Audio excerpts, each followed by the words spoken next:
Сөзі бар ғой, белгілі.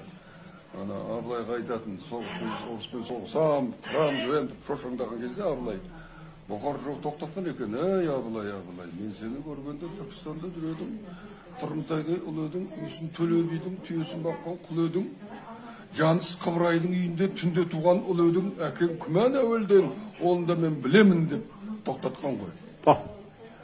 Сол неге айтып отыр, ол бұғар жырау.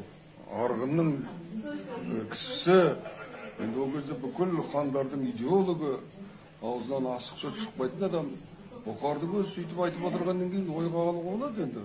Бұл қалай Абылай ханға сен Жаныс Қыбырай үйінде түнде туған ұл едің деп тұр.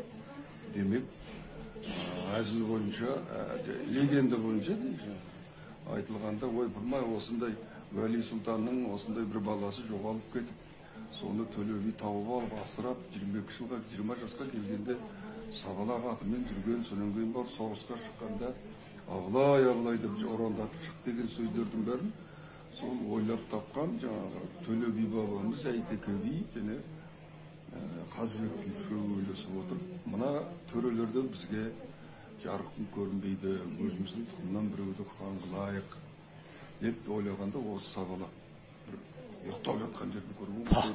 Екі қол, екі жақта аяқ төрт ұйықтап жатыр екен. Ай, мына бала бекер емес деп Төле бидің таңдаған осыны деп. Сөйтіп үйретіп, шарышпенен ізге шығады қалмақтың бауын. Сонда Абылайлап шап дейді, Абылайлап шабады.